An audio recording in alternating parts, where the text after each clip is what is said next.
我们就看到美国因为通膨造成老百姓已经感受到自己身上。那因为10月份由于是美国自己的这种关门，所以很多的数据没办法调查出来。但是老百姓能够感到身上的痛，第一个就是食物嘛，食物他们感觉到食物涨价变贵了。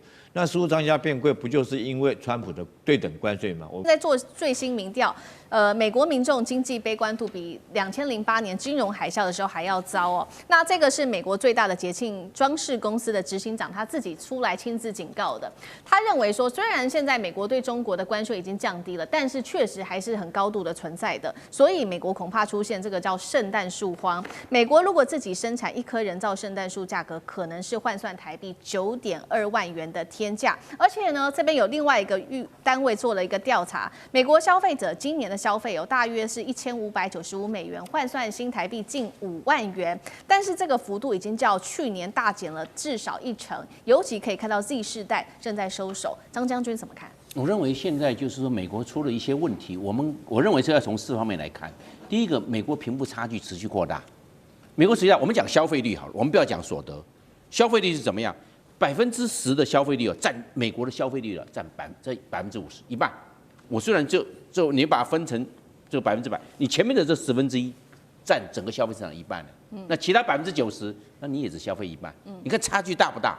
大。那我们喜欢拿20/80，好，那我们拿20/80来看，前面最富有的20%，它消费全美国的67%。这大不大？那剩下的80%，那你只有1/3。对，你看看，这就是贫富差距。贫富差距大的话，你会造成这个现象会造成整个信心指数那个受影响。所以你刚才讲到的这个，它的1595美元，那去年的时候消费是1778块美金呢。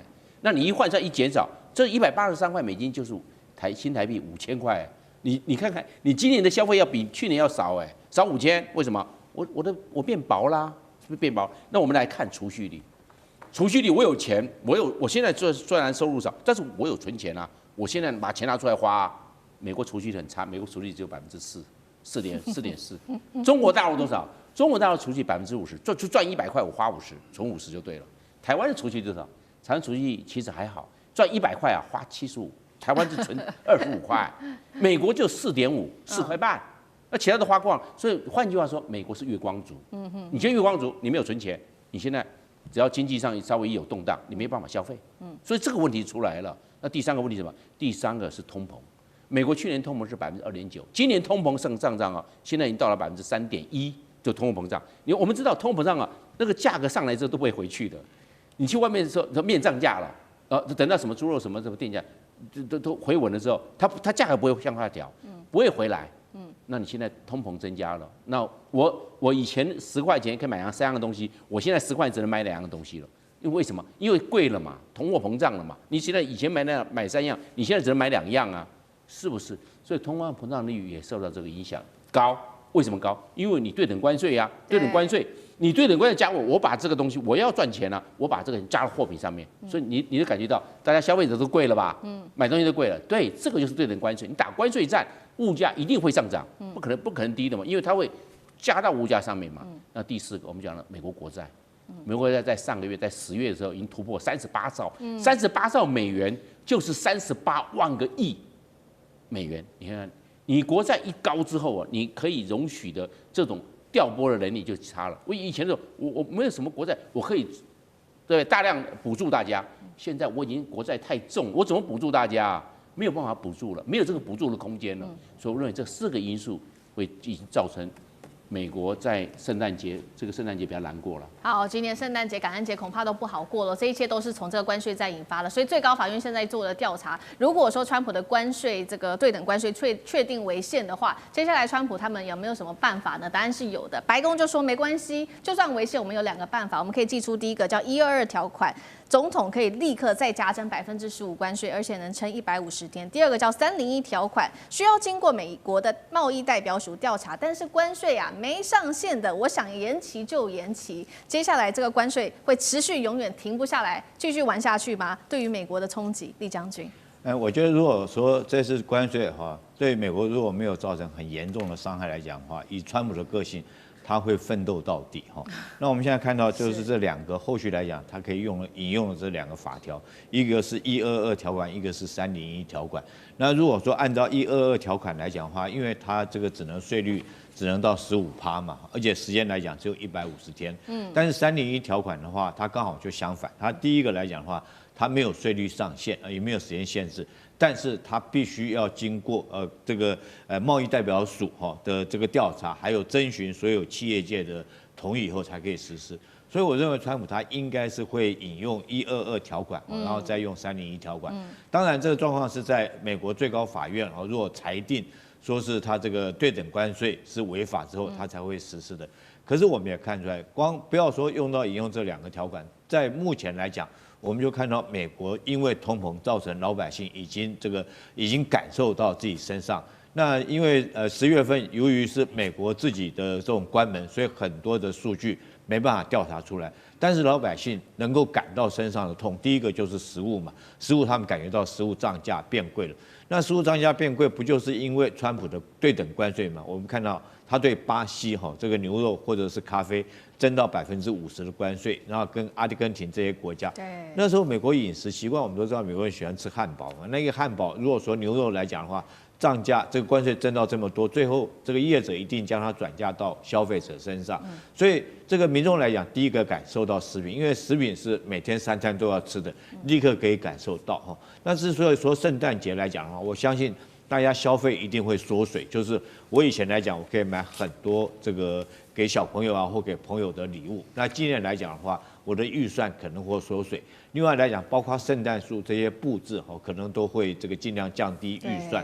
所以我觉得美国如果川普来讲的话，他一直不肯承认这个关税造成美国这个一般平民很大的这种生活上的伤害，造成通膨影响的话，其实他现在嘴巴已经在改口了他现在已经有说，关税是有一些加在民众身上，但是我觉得以他的个性来讲，不会轻易的服输。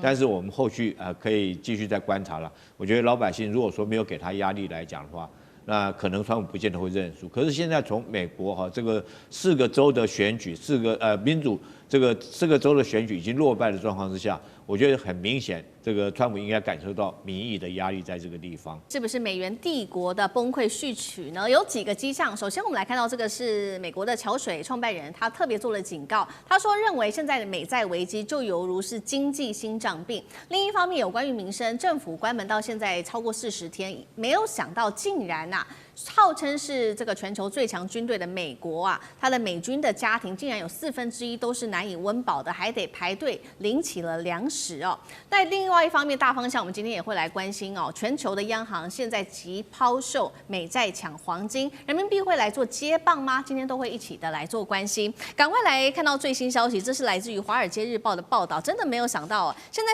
1/4的美军家庭是难以温饱的，他们得靠食物银行来过活。我们赶快来看到2个真实的案例。第一个，在北卡罗来纳州的一个海军，他是陆军队的下士，他说他的月薪是$3200，换算新台币是10万元。但是呢，重点是每个月他还要缴房贷还要缴车贷跟保险、电话费等等，把这些费用全部都算进去，扣除之后，竟然每个月只剩下$350，换算新台币大约就是1万块钱左右。所以他太太就很心疼的说呢，看到他的先生得每次呢去这个食物银行这边的分站去领食物的时候，她说她丈夫的脸上都会露出很为难的表情，因为此而感到羞愧的一个表情，她感到很心疼。另外也是一个真实案例，在德州这边的胡德堡，清晨5点多就有数十名的士兵跟妻子，他们抱着自己的婴儿来排队领食物救济。其中特种兵的妻子，她特别说了，她手上抱着8个月大的孩子，上次她说她一等竟然等了4个小时的时间，到底怎么回事号称全球最强军力的美国，1/4家庭因为政府关门是难以温饱的，还得排队领食物，到底怎么回事？干哥，好，我跟各位讲那你看陆战队下士他月薪是$3200，大约台币10万元。我们在台北我们能够找到10万元的工作那是非常高阶的 CEO 或是专业人士才有这样的薪水。我想，在对岸的话，你们的薪水比我们高得多。所以一个陆战队员他有10万台币的薪水，非常高了。可是美国的生活费就这么贵，啊，扣掉房贷、车贷、保险、电话费，扣完之后，你知道他们家庭剩下多少钱吗？他太太只剩下350块美金，大约剩下台币1万块，也就是9%都花在生活费上面，所以连买菜的钱都没有，只好去基地附近的食品分发站要干嘛？去领食物啊！食物是什么？你以为是什么山珍海味？没有，美国人最基本常吃的意大利面，还有什么各种酱料的罐子，有没有？像这种酱料的罐子，你这就是罐装的酱料，你就不用，你就如果买面包回来的话，你就可以自己涂了，奶油啊、酱料啊这些东西的，所以这个都是军人的眷属可以去领的。那问题是，我是 Marine， 我是 Marine Corps 陆战队员，还要我的太太去排队领这个东西，很难堪。所以这是为什么？因为政府关门嘛，政府关门，所以才会造成这种结果。最近更严重啊，因为一直没有恢复的联邦的经费。那其实这个问题不是只有政府关门，这个问题至少10多年来都是这样。就美国军人常常因为搬迁，这里面有一个很重要的一点，就是说他们如果说是像陆战队的轮调非常的这个频繁嘛，所以陆战队轮调有时候从东岸调到西岸，那你老婆是不是要跟着来？对。有些家庭他有原生家庭，他们不用这样跟着搬，但是像新婚的这些士兵的妻子或带着小孩，他就要跟着来。就看下一个那个例子，胡德堡。胡德堡是什么地方？胡德堡是美国最大装甲兵训练基地。哦。啊，也就是我们刚刚拿到美国的 M1A2 战车，对不对？对。那就是从胡德堡来的，所以大家就知道说，这个地方是美国最重要的装甲训练基地，以及装甲兵的这个什么养成基地。这个地方非常重要。不过它在5年前竟然发生了分尸案，所以这个基地就开始有臭名在外了。但是最近大家还是赶快跑去排队，你知道为什么？因为胡德堡它本身跟香港一样大，非常大的基地，超级大基地，那大概等于是在北台湾，应该算是跟台北市一样大，这么大的一个基地，非常大。然后呢，因为这个基地的很多的士兵，他们的眷属也是，老实讲一句，根本他们扣掉了他们的薪资之后，就没有多余的吃饭钱。所以有一个 Alex 啊，就是一个特种兵，他的薪水比我们刚才前面讲的那个陆战队员还要高，大概有12万台币。但是他也一大早清晨抱着他8个月大的婴儿去领什么？领食物券。那像这种食物券的事情，坦白讲一句，现在不是只有美国中下阶层会遇到，连军人的眷属都遇到，你就晓得说事情已经非常严重了。好，我们现在看到的是受到美国关门对于美国民生所造成的影响。现在担心的点就是说，一旦政府开门之后，这些士兵虽然是拿到钱了，可以开始还债了，但是有能力还债吗？还是会继续的积压美国的债务呢？这个我们会持续的做关心。另外一方面，我们来提高层次来看到美债的部分哦。现在呢，也说这个美元帝国的信任度是不是已经遭到全球给抛弃了呢？赶快来看到实际的数据，这是在全球央行黄金储备在2025年的第2季第一次超越了美债持有量，是29年来的第一次。原因可以看到，金价在近期真的是狂飙了50%，10年更是暴涨了300%。当各国央行都在抢黄金的时候，就在抛售美债。那么美国现在更要担心的事情是，它的债务危机现在已经高达了37兆美元了。但是从本周开始，美国又启动了另外一批要发债的计划。我们来看到美国的公债再加上公司债一共是1250亿美元的美国公债，再加上400亿的公司债都要来救市。但是这个时候不是政府关门吗？这个交易上面流动性，第一个首先可能就会出问题了。接下来我们来看到桥水基金的创办人，他很担心，这位是达里欧，他说自从川普上任之后，走向了类似1930年代的威权政治削弱了美国资产对于全球的吸引力，所以呢，国际的资金正在撤离美债，转往黄金做持有。美债危机3年内，他说恐怕就会爆发经济、心脏病、犹如是经济心脏病的引头啊。那汉庭又怎么看？这是代表这个黄金已经变得更重要了，对美元霸权的不信任吗？但是美债这么高，它还要再发起更大一批的美债的这个发债潮，怎么回事？先看前面这个美军的家庭都很难过活了，那一般的老百姓又该怎么办？所以美国确实贫富差距非常的悬殊。那如果这件事情是发生在中国大陆的话，那想想一些特定媒体会怎么讲啊？美国要崩溃啦！啊，美国现在军人都穷到吃不起茶叶蛋，哇，穷到要去抓田鼠，可能都要去住土房哦，都要住在鬼城里面了。好，当然我们还是客观的来分析哦，就是美国虽然面临这些危机，但我们也不会立刻讲说啊，美国就要崩溃，没有，这并不现实。那当然，目前所出现的这些都是一些征兆和讯号。首先，对美国跟美元来讲呢，全球的央行减少美国国债的持有，并且大幅的增加黄金的配置，未来美国的借贷成本当然就会上升。那国债的需求减弱了，所以债务越大，利息越高。对美国政府来说，那你每个月的负担就越来越重，压力越来越大。现在啊，在美国持续借贷，而它的央行呢却开始转向黄金，有两种可能。第一个理想的情境啊，就美国呢确实成功了啊，维持了它的债务可控、利率稳定啊，美元作为全球的货币储备，这次发债只不过是一个很普通的啊挽救市场、拯救投资啊的正常状况。但是更可能的情况呢是啥？它目前是一个短期的止痛剂，但长期呢是癌症的晚期啊。因为美国政府停摆期间，你华府硬推1250亿的美元国债救市，你的债务增速是快速的大于实际的需求，你美元的吸引力下降，央行呢也没有再大举的接盘，所以你发债救市的根本含义很可能就是用新债养旧债还旧债。那就好像你信用卡刷卡套现在就还旧的卡债，挖东墙补西墙，利息就会像滚雪球一样越滚越大，压力越来越大。所以桥水基金才会说，这很可能就是一场债务的心脏病。而且现在美国就已经面临到了债务的堰塞湖危机啊，美债规模已经超过 GDP 的130%了。那如果利息的增速还高过于你整体经济的成长，你就是陷入到了叫滞胀性的恶性循环嘛。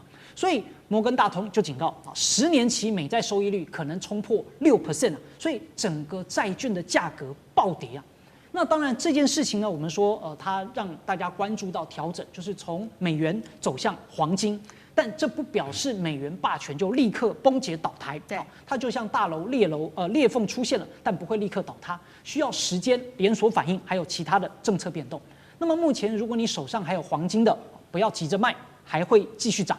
但是未来呢，整体的资产价格跟通货膨胀的风险都还会持续的上升，因为可想而知，当黄金的价格上涨啦，债券的利率会上升啊，都会影响到股票、房地产企业的这个融资成本。所以对于普通的民众来说，很可能是房贷的利率未来也会跟着进一步的上升，然后消费、通货膨胀也都还会进一步的上升。好，我们看到全球央行减持这美债，也可以说是表现了出来他们真正对美元的不信任度哦。那不过刚刚提到了嘛，黄金这个大家增加它的持有度之外，还有另外一个烧得蛮热的，就是人民币的债券。这几年表现得非常好，我们要来特别关心到两个，是不是要接棒了？第一个叫做点心债，这个是离岸人民币债；那另外一个叫做熊猫债，就是外企在大陆自己内部发的这个债券，是很火爆的。我们来看到这张图表，其中呢，2024年这个横条图，我们可以看到。最长的那个黄色的这个是2024年熊猫债的发行量，首度突破了1.27兆人民币，创下史上最高。人民币国际化的气势正旺，也代表美元时代会逐渐的谢幕，由黄金、人民币来联盟来崛起吗？将军怎么看？我想说，如果说我们一个国家拿了一张钞票出来，它也不会就是一张纸，那你凭什么证明说它有这么多的购买力？譬如说，我今天如果拿了5张1000块的钞票，5万块哈。这个50张哈，那我可以买一个 iPhone 手机，代表我怎么？那你凭什么证明？因为我后面有黄金，证明我这个钞票的价值哈。那另外一种方式就是我后面除了后面有黄金之外，比如说是汉庭哈，他很有钱，他是世界首富啊，我借钱给他，他拿了一张这个借据给我哈，我后面有汉庭的借据哈，说汉庭我曾经借给汉庭这个1000万哈，所以说这个借据在这边，那我今天这个拿这个我印的钞票去买东西，你会相信我，因为你看到我有这一张汉庭借给我世界首富。欠我的这个债券，那美债就是这种道理，就是说，因为它有这个以美国做担保的，我借给美国那么多钱，所以我在台湾或者其他国家，我发行我自己国家的货币，不管是用黄金担保或者是用美元担保。那现在很遗憾哈，现在这个大家发现说美元来讲的话，它的价值慢慢在降低哦，那全世界各国就想办法找其他的替代来等值。那美元为什么降低？我觉得有几个原因。第一个当然是美国自己将它武器化，从俄乌战争之后哈，将它武器化。那跟美国这个越远的国家啊，像俄罗斯来讲，它对它用美元来做制裁，这是第一个原因。第二个，我认为自己美债现在已经高达38兆那么多哈，那大家会担心你有一天哦会不会倒掉，这是第二个原因哈。那第三个来讲的话，当然是美国关税这一波操作下来啊，造成这种情形。所以今年来讲，黄金涨了10%至50%，有这么多，所以说事情反常必有妖哈，这妖就是美金出了问题嘛，就是美元出了问题。那当然除了美金如果出了问题，大家第一个是想到是黄金哈，那第二个想到什么？我想办法找一个替代的这种能够有担保，让我安心的这种债券来代替美元。那这时候大家想到说，第二个大国是哪一个国家？就中国哈，中国所发行的债券，可能各国就会觉得说，我可以信任你这个中国，因为你后面有强大的经济实力来做担保。所以中国现在发行了2种债券，一种就是我们这边讲的点心债，一种叫做熊猫债哈。对。那点心债是由这个中国财政部、还有地方政府、还有一些企业。还有这个金融机构所发行的，在香港所发行的人民币离岸的债券哦。那第二个熊猫债是什么债券呢？熊猫债是这个境外机构，就是境外机构在大陆发行以人民币为这个单位的这种债券哦。那目前来讲，在2024年哈，这个点心债已经发行了1.27兆。那熊猫债发行了7500亿这么多哈，可是后续来讲会再继续增加，因为我目前知道的第一个国家叫印尼哈，印尼它准备做什么呢？英国媒体已经报道了，印尼准备在明年的时候，它也要发行熊猫债，这个代表说是印尼已经认同。除了印尼之外，还有哪几个国家？我念给各位听哈，一个巴基斯坦、斯洛维尼亚哈。这些都已经宣布了哈，计划在这个发行熊猫券哈，所以代表说是其他各国开始都认同中国的经济，它就等于说有担保嘛，我去买你的债券，等于我把钱借给你，那你这个借据哈，我们把债券当做一个借据来看的话，它就有这个保值的价格。当然，在这种状况之下，一定会推升人民币在国际上面的一个国际化的一个重要因素。即将要到来是在美国的感恩节，今天会特别来关心到的是火鸡价格，在这个时候说是暴涨幅度高达了40%。另外一方面，来自于彭博社的报道，他说北京已经停买美国的大豆了。全球的粮价风暴是否正面的全面引爆呢？今天也会来关心的是美国的粮食霸权会在今年的冬天断掉吗？我们先来看到今天的3个火线话题，会请来宾来帮我们做解答。第一个，政府关门到现在43天了，但是现在的重点是，虽然政府的门要开起来了，但是感恩节呀。变成了一个通膨的修罗场。现在美国的通膨实在太严重了，当中感恩节美国人都会吃的火鸡。暴涨幅度预估现在落在40%左右，餐桌也缩水了。川普还在这个时候喊说，美国没有通膨，美国人这个感恩节到底要怎么过呢？另外一件事情来看到，习川会不是才刚落幕吗？美中看似谈得不错，但是彭博却在这个时候爆料说，北京突然踩刹车，不买美国大豆了。为什么会这样子呢？中国为什么在第一时间突然间转向了？那么美国的农产品还是在中国的战略名单上吗？最后一个问题，今天来关心中国，同时对美国大豆跟巴西的大豆亮起了红灯，但是却是用比较低的价格来大举扫进了阿根廷的低价货，是在重塑全球的大豆供应链吗？美国在这时候还能掌握得住所谓的粮食定价权吗？还是在中国手里呢？今天会就这些议题来一起做关心。好，赶快来关心的是政府关门到现在43天，终于最新消息来自于众议院的投票已经通过了，会来重新开门。不过12号这一天要等到川普正式的签字，才可以确定是开启了门，那么美国公务体系才能够恢复正常的运作。但是即便开门，现在美国人民要面对的问题，刚刚提到的就是通膨了。尤其现在感恩节将至，我们赶快来看看目前在整个吃饭上面来说，对美国人是最有感的，因为涨幅是最多的。光是今年9月份的涨幅高达了将近3%，但是我们来看到2020到2024年这4年之间，食品的总成本竟然暴涨幅度高达了23%，其中美国人在感恩节会吃的火鸡因为今年也受到了禽流感的影响，所以鸡只只剩下1.95亿只，创下40年的新低，再加上通膨导致这个火鸡的价格刚刚提到了暴涨幅度高达了40%，在这个时候，沃尔玛赶快推出他们的感恩节套餐，当然里面会有火鸡那么即推出的这个套餐是$40，他们说呢，这个$40的套餐可以供给美国的一个大家庭，大约10个人一起来做享用，换算下来$40，10个人，一个人只要付4块美元，也就是新台币大概100出头就可以吃得到了。但是媒体也在这时候很酸啊，说对啦，价格是很便宜。没有错，但是呢，你这个分量是完全在缩水，变成了一个减配的菜色。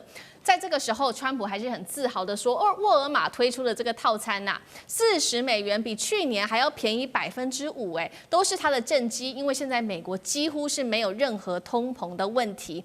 CNN 在这之后很酸川普，他说，你都感受不到吗？现在美国境内通膨居高不下，美国人接下来恐怕现在更多人将会一无所有。而确实，财长贝森特在美国内部早就已经感受到这个通膨的压力，所以他也开始喊话，要针对重大的宣布，他说要针对这一些美国不产的商品价格来做这个压低价格的动作，包括了针对咖啡跟香蕉等等，还有针对牛肉的价格最近狂飙，他说要来做一个调查。所以节目一开始要来特别请教赖老师怎么看了。感恩节逼近，美国政府刚开门，但是火鸡价格暴涨了40%，食物成本刚刚说了4年暴涨23%，美国人在今年的感恩节得承受多大的压力？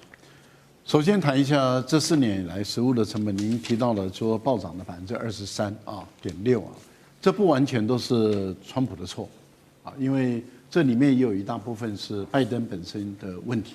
为什么？因为拜登任内的时候，他几乎推的是无限量宽松当然这有点是夸张的一种表示，但是这表示说，拜登在他4年的任期的时候一直印钱，他不断的印钱，他一直在发行公债，其实大家都看得出来也就是说，他发行了大概1万多亿左右的公债，那就当然你的钱一直在印，一直在印，一直在印，那当然这个通货膨胀也会被你的这个太大量的这个 M2进入市场所拉起来。所以我觉得拜登在这个部分要负很大的一部分责任。接着就是川普要负第2部分的责任了，也就是说，今天美国人为什么会过得那么苦？那就是特朗普了。特朗普上来了以后，他天真的我讲是太天真了，他天真的以为说关税真的是出口商来支付，他天真的认为，但事实上是所有的证据都已经告诉你说，进口商负担了50%以上，甚至到60%，而零售商就是通路商负担的30%，所以出口商顶多负担1%不到。那这样的一个情形下的话，很明显的就是刚开始这些通路商也好，进口商也好，他因为仓库里面还有一些积压，他可以把物价没有调得很大，可是他没有多久他就开始调整物价了。所以我们大家都看到，当特朗普在定的那个物价的时候，其实在特朗普定不到的地方，物价已经悄悄的在往上走了。好，那等到再过了一段时间以后，这个通路商本身他也受不了了，他开始转嫁到这个消费者身上了，物价就全面性都在上来，这个已经是更为明显了。现在的 FED 的估算是下半年，也就是从现在开始一直到明年，如果关税不变的话，那整个都会反映在消费者身上。所以这个关税会几乎全部都反映在消费者身上，物价还会有一波的涨势。那这个对联准会在控制这个它本身的要降息这个部分难度就很高了。对。所以目前估计很有可能年底才会有一次，也可能如果物价还是控制不了，一次都不降。好，现在美国的感恩节为什么会被凸显出这个问题？我倒觉得要注意一个问题，第一个。就是沃尔玛，他本身知道川普不会去吃那个40块的套餐，所以他推出阳春版的套餐，忽悠这个川普，川普也很开心的被糊弄过去了，说你看这个完全没涨价。其实大家都知道中产阶级快速的流失，当然还有您谈到的禽流感，可是禽流感的问题不是不能解决啊，你可以透过进口来平衡你的这个火鸡的物价的问题啊，但是你的关税摆在那里，你如何能够解决这个问题？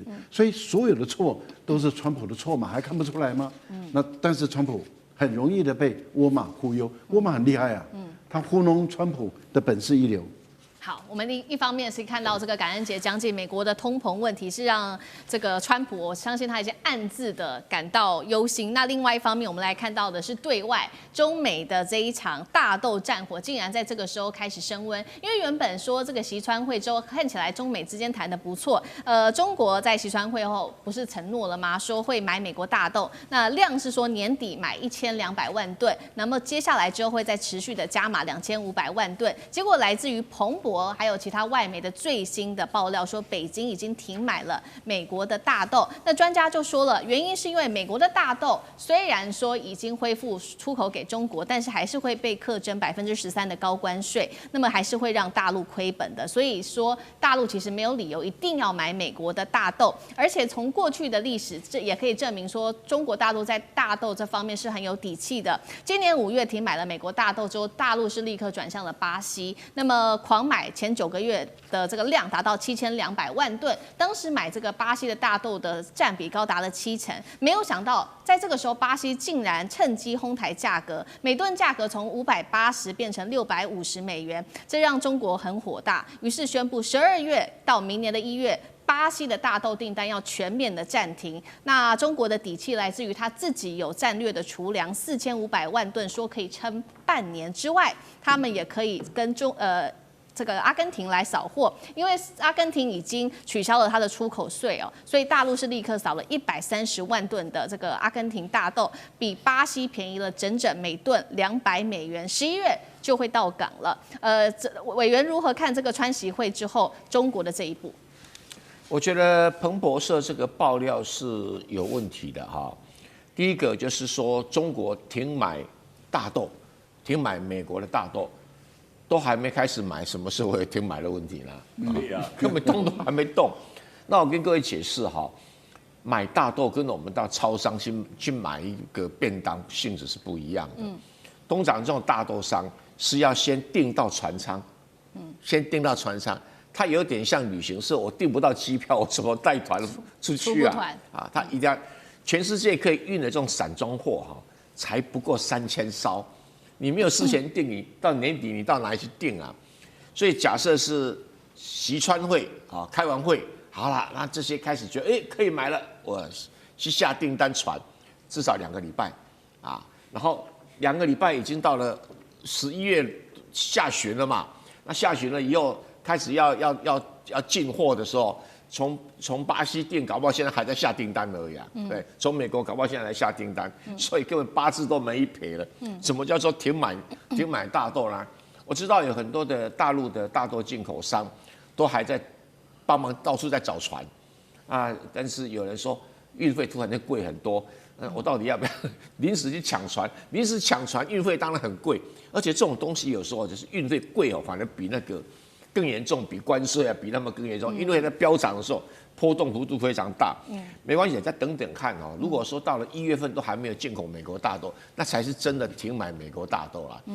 那这里面不完全是政治因素，跟经济因素有关。本来美国大豆的价格是比巴西跟阿根廷来的贵，就现在巴西涨上来了，比美国大豆还贵，最贵。而美国大豆的榨油量又比巴西好，你现在涨上来了，那阿根廷的大豆也比美国大豆差，那可是人家便宜啊，便宜就抵过一切啦，何况本来阿根廷很奇怪，什么出口税啊，就现在也取消啦，取消了，等于整就是比这个巴西、美国大豆便宜很多。你如果进口商当然拼命先赶到阿根廷去扫货，那这个事情不是最近发生的事情这个事情是在那个10月初就有了，所以他现在扫一扫，11月到货刚刚好啊。这整来讲，一个大豆进口通常要花2个月的时间所以差不多了你说哇，11月就可以到港，那表示他10月份做差不多因为当时米莱是9月宣布把那个出口税给取消嘛，所以大家在抢单。那阿根廷大豆可以卖的也没有那么特别的多了那抢完了，那一比较一下，巴西比美国大豆如何？从经济考虑，就回来买美国大豆。所以我预计，他如果大陆的进口商应该到港的时间点就是1月份。好，我们看到，所以目前看起来，虽然说这个彭博的消息不属实那但是我们可以看到，中国大陆确实在买大豆上面选项很多，有巴西、有美国、有阿根廷，是不是等于说掌握了重要的议价权，也不再握在美国的手里？张晋老师怎么看？我觉得大家必须要了解这个粮食安全是国家安全重要的环节。中国大陆一直就是长久以来都有计划了，希望透过租地或者买地在其他国家租地买地自己来种，或者建立长期的契作合约，而且呢，国内本身也要在积极的开发耕地，譬如说它的新疆开发耕地就很有成绩。但是你要知道，就是中国大陆本身自产的大豆确实品质在那边没有办法赶得上美国，尤其是这个大豆不光是要用榨油，它也是重要的饲料的来源，那个蛋白质跟榨油的这个率，这些都是很重要的指标。所以货好跟这个就是说它的价码这之间有一定相存的这个依存关系。但诚如刚才委员所讲，我们经常还是会碰到产销失调的问题，就是产销之中还牵涉到就是所谓的船运等等这些的问题。所以中国大陆其实是一直把它当作国家安全的议题来做。所以它目前呢，罩门是在于育种。这个中国大陆在这个大豆的育种上面一直是相当的弱，所以它也一直希望能够把这个尤其是玉米或者麦这些再继续提升。第二是它的存储这个确实是已经有相当的成就，而且无论是就是从氮气存储或者说干燥存储，这个在各国的话，其实有一天我觉得这个科技甚至都可以出口。最后一个呢，就是化肥，它生产的化肥确实也能够达到自给自足，而且甚至呢也跟就是说它的订购的产销商之中用化肥然后去换来做。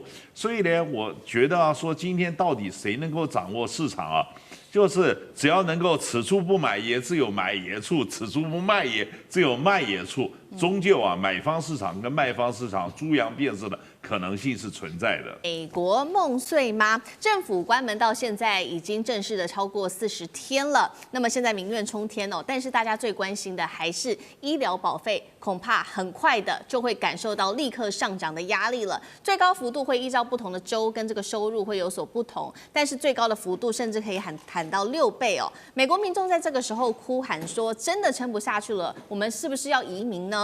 另外一方面，我们也来关心的是民主党的大佬在这个时候在关门之际也倒戈叛变了。我们到底怎么回事？今天我们都会一起的来做解读。今天开场3个火线话题，我们请来宾帮我们做解读的。第一个，政府关门破纪录导致华府瘫痪，川普的民调更是一度的不断暴跌那么看到的是医疗炸弹现在全面引爆。美国的政治失能，接下来谁来买单呢？第二件事情，接下来很快就可以看到这个欧记健保变成了欧记陷阱，尤其几个不同的地方。当中纽泽西州这个保费一口气暴涨了175%，加州甚至有夫妻他们是中产阶级决定要放弃健保。刚刚提到的民主党大佬都带头倒戈让步了，美国人还能够撑多久？最后是从犹他州一直到加州的部分地区，保费不断的飙涨，医疗现在压垮了中产阶级，美国梦正在一张医疗账单里面崩溃。今天就这些议题，我们都会一起的来做关心。好，持续来关心到的是，就在这个政府关门破了最高纪录的天数之际，川普的民调根据了这个媒体做的最新消息，60%的民众其实对川普都是非常不满意的，逼得川普最近喊话，快点开门吧，也快要开门了。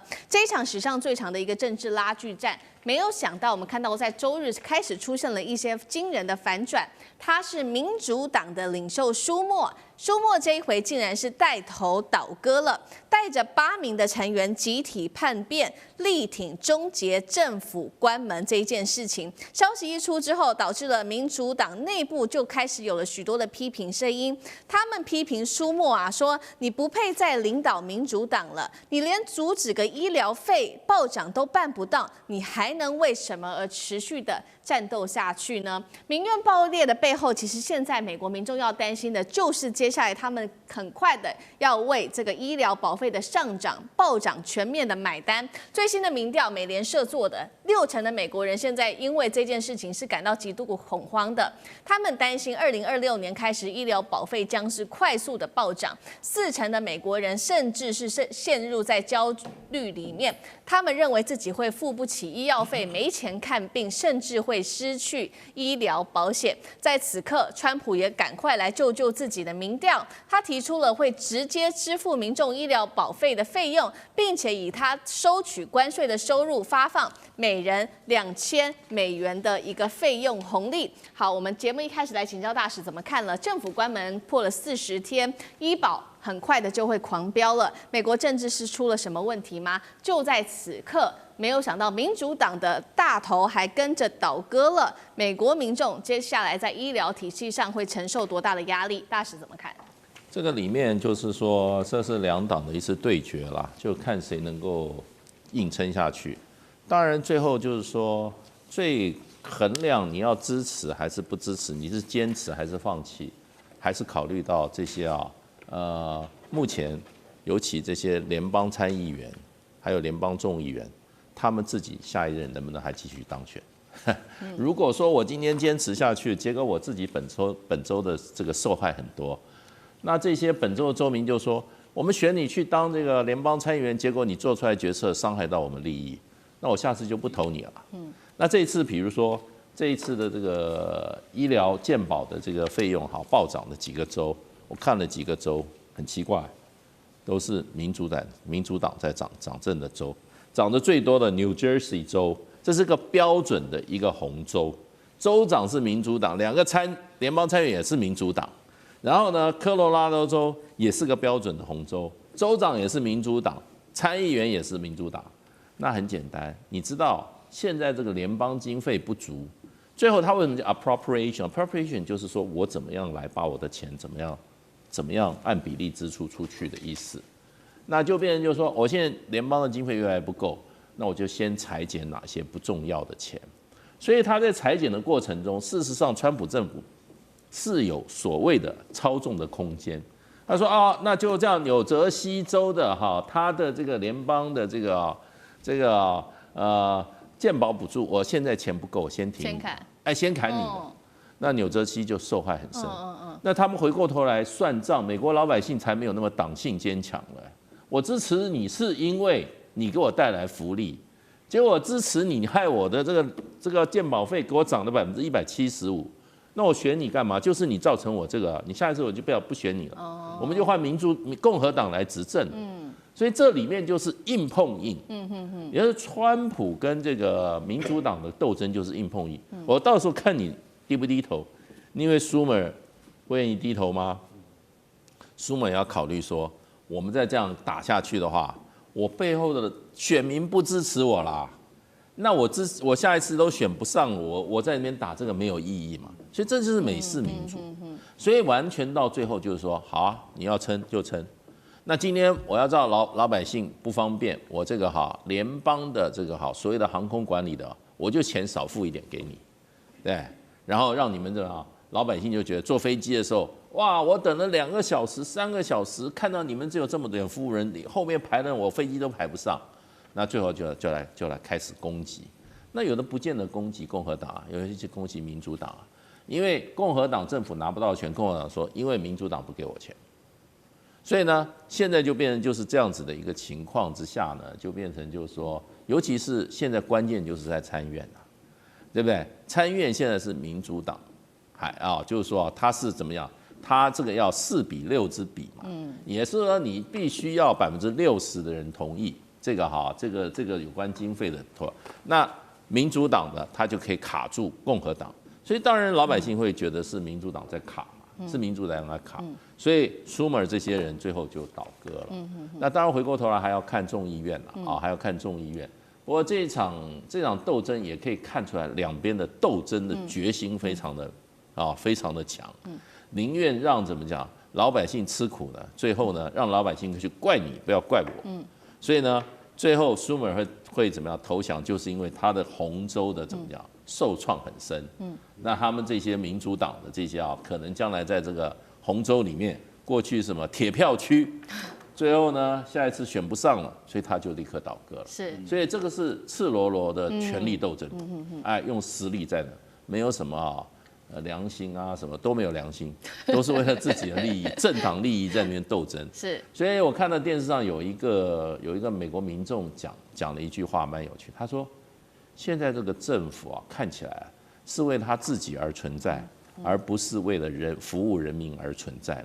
世界上这种政府很多为了自己而存在，跟人民福利无关的政府很多美国现在就是这个样子。是，好，可以看得出来，这是川普在政治上面的一种政治报复手段。但是我们看到两党的斗争之下，直接伤害的就是民众了。刚刚大使帮我们看到几个涨最多的地区，会因为你不同的州，所以你调涨的保费不一样，也会因为你是不同的收入，甚至是这个不同的政府补贴，各做不同样的计算。但是整体来讲，涨最多的确实就是新泽西州，暴涨幅度175%。第二名是科罗拉多州，飙涨了101%。马里兰州因为还是有一些州政府的补助撑腰，所以涨幅约落在30%。赶快来看到3个实际的案例，等一下也会请干哥来带我们看到现在美国民众第一线的真实感受。第一个案例，我们看到这一对是在犹他州的夫妻明年的保费他们会从每月495美元一口气飙涨到2168美元，换算新台币，他们每个月这对夫妻得付6.7万台币，只能崩溃喊这彻底毁了我们的生活。第二对也是真实案例，在加州的一对退休夫妻，去年的保费4200美元，明年同样要飙涨到得掏出2600多美元。26000美元，哇！我还看错了，26000美元。他们说呢，这已经占了他们收入的28%了。另外一对同样也是加州的夫妻，保费从每月350美元飙涨到2000多美元。他们说，干脆考虑移民好了，到一些健保福利比较好的国家，干脆放弃美国的健保吧。而这一场这个医疗的问题，价值2.4兆美元，成为这个两党不断斗争的一个国家级的计划。干哥怎么看美国民众真实的感受？你要知道这个欧记健保就是美国人常讲，它叫什么可负担的健保法那就是意思就是说，大概你出1/3国家帮你出另外的这个2/3这在美国是一个施行很久的制度。不过老实讲一句，你自己本身一定要能够独立负担你的那一个部分。那欧记健保法在明年1月1号开始上路，调涨3倍，调涨3倍就是没有道理我就是调涨你上次我们已经讲过了，就美国的这种就是医疗保险是非常非常不公平的，也不合理的，因为每个州不一样。所以我们看这3个案例，这3个案例的保费都不太一样。当然，每一个人的保费本来就不一样，健保保费都有费率的不同，对不对？可是现在对于美国的标准的家庭，你来看那个第一个案例，犹他州考克斯夫妻听到明年要从每月495美元涨到2168，那就是3倍。他说是太可怕了。为什么？因为健保费会彻底摧毁了他们的生活。为什么？因为老实讲一句，如果像这样子的，就是一个中产阶级家庭，看得出来吗？你可以看得出来，他每个月是大概500块美元的这个健保费的话，就是一个月多少钱？应该是15000块台币。对，那就是美国的正常一般家庭应该要有的保费的费率水准。看第二个，加州那对夫妇去年健保费4200美金。好，我告诉各位，他一年健保费4200美金的意思就是他可能是在矽谷，他是工程师，他才会是这样的那个保费。对，那去年要4200美金的话，大概等于12万台币，对不对？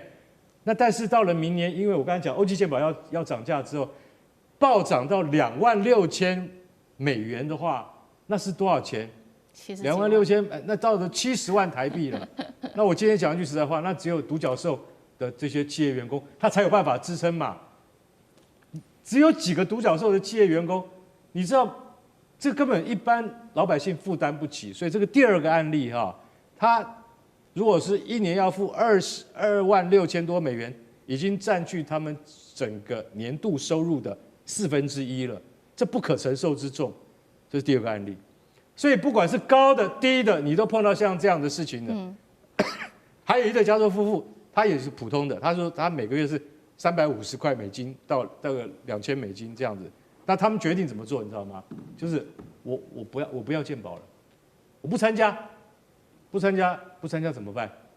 不参加你就要靠自己。对，我就是靠自己，我靠积蓄，靠自己的积蓄，然后开始跟那个圣母玛利亚祈祷说，我不要中风我也不要突然得心脏病。有一对都是货车司机的夫妇，他们就这样，他们也是一样放弃了，我不要。为什么？我们就用我们的积蓄支付，因为我们付不起。美国现在这种情况已经是属于很普遍的状况，170万户家庭受影响，大家就知道，光是这个健保已经让美国一般中产阶级负担不起了。是，好，那上志哥又怎么看？现在目前美国面临的问题？我们都讲美国梦，美国梦过去其实美国梦目前看起来就是这样子，它是追求成功的。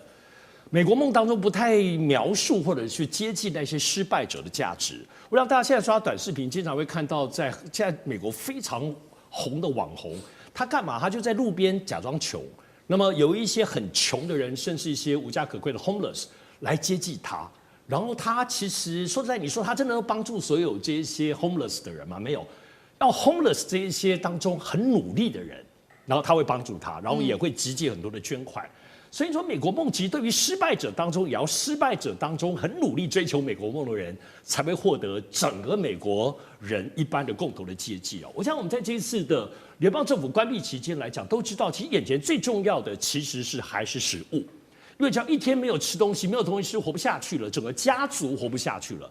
所以呢，即使在先前最欠缺或政策当中一度有中断的时候呢，各州也是想尽办法用州的费用先来垫支所以救急这件事情是有的。但是可以看到美国的总体的福利政策，包括现在我们刚刚讲，在整个参议院当中，原先在搏斗的所谓的欧式的健保政策，对于中低收入当中的健保的支付当中，目前其实只是往后拖延而已。所以其实我们就不只在看说，到底美国梦当中所形成或美国这个国家当中供给国民的是什么？我觉得大家越来越迟疑喽。美国不是很有钱吗 ？GDP 这5年每年都还是很厉害的上涨。可你看，钱在哪里啊？都在有钱人、富豪，包括 AI 辉达的手里啊。美国这个政府不要忘了，它现在其实36兆。美元的部分呢，其实的赤字都不知道怎么还了，所以不是很有钱吗？政府这么亏，所以你就看现在这个整个跟我们现在想象中，比如中国现在有钱了，北欧国家有钱，北欧能够做很多的福利政策贴补你什么东西，教育啊、医疗都没急。这个中国的部分就基建放大招了，什么东西都是很便宜，亏本也无所谓。所以在美国梦所建筑的没有福利，没有基建，那这个 GDP。到现在还是涨，这5年是怎么回事？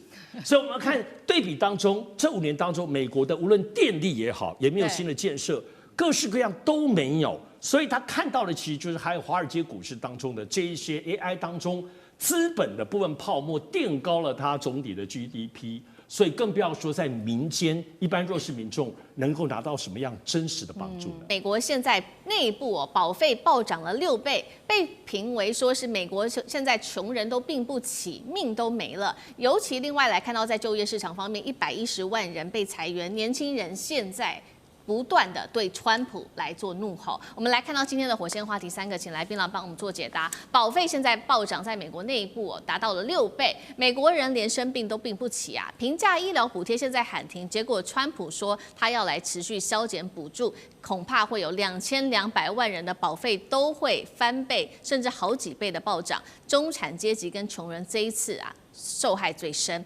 第二件事情，我们要来看到川普现在砍了药价，掀起的医疗震撼弹，包括了药厂高层吓晕吓晕之后，我们来看到这些接下来的是全民来做买单吗？因为药价从1350美元砍到了350美元，看似好像是帮民众省钱但是掀起的是健保保费的崩盘。等一下我们都会一起的来做解读。另外今天也会来关心到了这个失业率，110万人的失业，年轻人找不到工作，非常的苦。华尔街日报现在也最新揭露说，70%美国人认为想要美国梦早就已经消失了。美国真的美国梦回不去了吗？不能做了吗？今天我们都会一起的来做解读。好，川普，我们今天要来关心到的是引爆了全美的医疗风暴。这个风暴从保费的补贴，一直到这个保费的暴涨，还有药价崩盘，都让中产阶级跟穷人现在陷入困境当中。尤其今天有一个重点消息，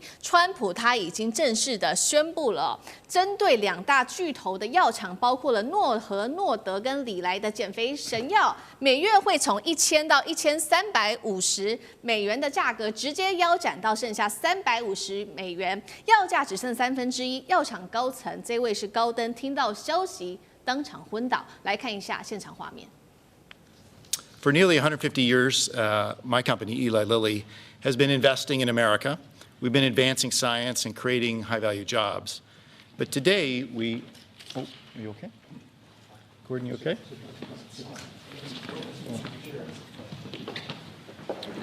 Yeah. 好，川普的这个政策不只是药厂的高层会昏倒，老百姓恐怕也要昏倒了。刚刚讲了整个健保体系虽然药价好像看起来变低了，但是造成的是健保体系有崩盘的一个现象出现，尤其现在是平价医疗，它的这个补贴到期了，川普坚持要削减。今年呢，我们来看到全美保费平均2200万人都会受到影响，翻倍暴涨。那么平均保费是大涨了114%那么可以看到伊利诺州涨幅78%，某一些郡县涨幅甚至高达超过了450几2个真实的案例，今天要带观众朋友来看到。第一个真实的案例就是有一对加州的夫妻，他们原本每月呢要付的是350美元的保费，明年竟然变成了2200多美元，换算新台币，每月得花7万多元新台币，只是光缴保费，他们几乎真的是没办法住在美国住下去了，恐怕得放弃美国的健保，搬到其他医疗比较低的国家去居住。另外一件事情是，老人家可就更惨了。64岁的族群每月的医保费用是年轻人的3倍那么我们就会看到说，如果你在加州64岁的老人没有补助的话，一年得要缴超过1万美元的保费。杨老师怎么看？平价医疗补贴到期，现在将会对美国老百姓造成多大的冲击？美国人现在连生病的权利都没有了吗？我以前在美国念书的时候真的是经过了一次发高烧，在急诊里面，就是待了2个小时，打了一个大概就是这个盐水针，然后呢吃了2颗退烧药，回到家里面烧退了。结果接到了再账单之后，我发觉以后我真的不敢生病了，在美国，500块美元。那但是因为有学校的保险。所以呢，我最后付了将近150块到200块之间。那这个是学生保险里面大概涵盖，那个时候我记得很清楚，这个是30年前呢，大概付了每年是300到400块美元之间。所以这一次你看到平价医疗保险呢，它就叫 Obamacare，Affordable 这个 Act 哦，所以 Affordable Care Act， 那 Affordable 就是可以负担平价，它其实就是针对低收入户，还有部分的自雇这个一些这个营业商，哦，他没有办法去负担过高的这些美国各个不同的保险公司的那种大的 package。大的这个选项，所以呢，他就加入到这个里面，负担的是比较低。你看刚才你提的2个人的案子，他1个月大概是1万块台币，那可是现在变成7万块台币。对，在台湾如果是2个人的话，大概1个月付不到5000块，所以以美国而言都算是我们的1倍。但你不要忘记哦，在台湾的全民健保是大部分都包含哦，可是他这个 Obamacare 是只有很少数，比如说牙医就没有，比如说。很多的通通都没有补助的，那你住院根本没有，所以基本的看感冒而已，讲句实在话，而他要付1万，现在变成7万，为什么呢？共和党他是主张他是认为说这个平价医疗从7年前到现在已经造成严重的政府支出的膨胀，保费补助过于昂贵，医疗环境扭曲。补助推高了保险费用，而且干扰市场价格机制。换言之，也就是医疗机构跟药商就赚不够了啦。对。然后呢，政府要去补助，因为医疗机构，你知道美国的医疗的环境的那种医疗机构跟药商啊，跟医药的这些设备啊，然后还有整个这个机构，那是非常昂贵的。那所以你要知道，美国在大学毕业的时候才能去念4年。那个是很难考，而且这个学费非常贵，不管你什么公立私立的。他们进入之后，这整个环境给予他们非常多的这些资源，但是一般的老百姓，就像我们台湾的这种全民健保是做不到。所以你现在像比较多的这个非洲裔或者拉丁美洲裔其实就在这个 Obamacare 里面受到照顾。但对共和党而言，第一个他们不是选民，第二个这个花了好多政府的钱，第三个让他们主要的金主就刚才倒下的那个。他才需要这个 Obamacare， 倒下来那些药商跟就是医疗机构，他们赚不够，所以这是一个政治问题，这也是个这个等于是分配金权分配的问题。但是最倒霉的就是这些在低层的美国的低收入户。所以真的美国的低收入户现在碰到什么问题呢？就这个川普的大而美法案，再加上这次这个政府关门了，他就趁机就开始把它删减，食物券也没了，现在 Obamacare 也没了。我觉得其实他们真的在美国生活非常辛苦。是美国的老百姓现在越来越辛苦之外，刚刚看到这位昏倒的是诺和诺德的这个高层哦，许多的药厂在看到这个现象，他昏倒的事情出来之后，他们就痛批说，那接下来谁敢花很大的钱来研发药呢？因为之后可能会面临到美国政府突然间砍你的药价。张将军又怎么看？我认为这个重权式的高额保费啊，会真的压垮这些中产阶级。我们台湾这些全民健保，你要知道，大部分都是你自费的不多，你只要交了挂号费啊，然后拿一些都是政府在帮你补贴，你真正要交的钱没多少。你每次去结账的时候，哎呦，怎么一点点啊？对，他其实政府帮你补助2000块，你只交的不到200，都是政府帮你吃掉买的。美国不一样，美国你自付额还很高嘞。刚才杨教授有讲，是这个样。那我认为3个因素，第一个，美国的贫富差距还在扩大。美国50%的人富有的50%拿了美国97.5%，下面的50%只拿了美国所有的财产的2.5%，50%下面一半，怎么去撑啊？他们怎么活得下去啊？根本没有钱。美国是2极化越来越严重，有钱人越有钱，富翁外移，那个整个是黄金，穷的人怎么办？所以这个贫富差距会压成他们中产阶级、白领阶级跟蓝领阶级都受影响。第二个，美国储蓄率低，你荷包就是比较薄，你这个忍受度就很差。我虽然穷，但是我储蓄很多，我有钱，我有存钱，我收入少没有关系，但我有存钱。美国现在存钱率只有4.6%，在我们讲的2020年啊，它的储蓄率是32%哦，现在的储蓄率是4.6%而已。你这没有钱了嘛？月光族啊，你还要付健保啊，那么大的健保费。健保费完毕之后，你还有自付额，你怎么办？我认为储蓄率让他们的忍受度更差，储蓄率太低。第三个，我认为因为关税战的影响，美国现在有4000万人是领实物券，你看他领实物券还多少钱去交保费？想一想，因为这些领实物券的，而且现在美国国债今年上个月破38兆，对，美国就没有钱去补助这些健保了嘛？那你是不是羊毛出在羊身上？政府能够补助的能力已经有限了，因为国债太重了。所以你经过这3个因素，储蓄率低加上贫富差距太大，所以我认为对中产阶级、蓝领阶级跟白领阶级都会受不了。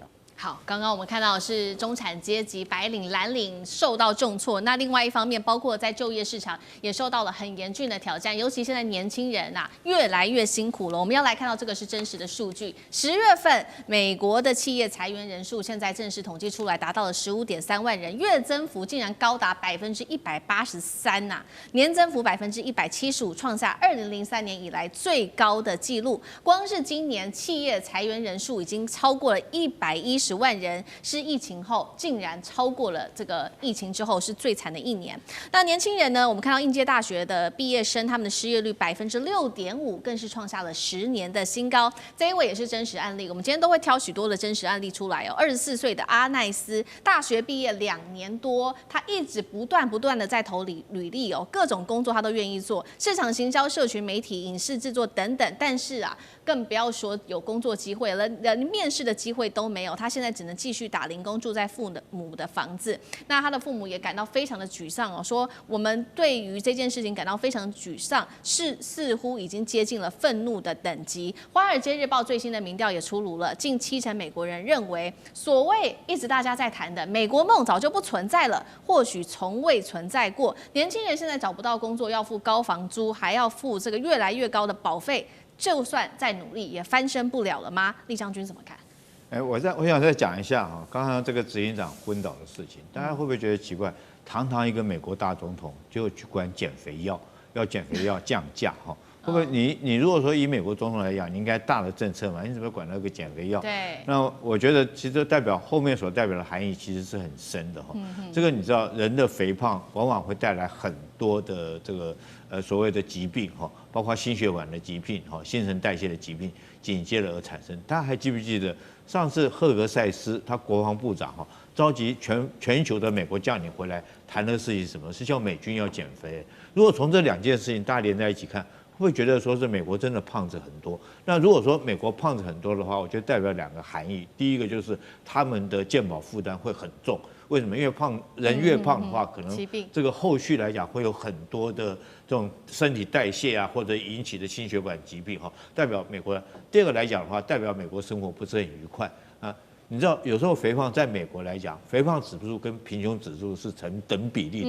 因为越穷地方的人，他为了能够满足他的基本的这种热量来讲的话，他会去吃很多的垃圾食物所以美国你去看他披萨啦，或者是说汉堡啦，包括到这个川普本人都很喜欢吃汉堡。所以我觉得从这个事情来讲的话，代表美国自己除了说有失业问题外，美国人的健康也出了很大问题。那以前所谓的美国梦是指什么？其实不是指老年人，是指年轻人。因为美国是年轻人的天堂，但是大家忘了后面那句话，美国是老年人的坟场。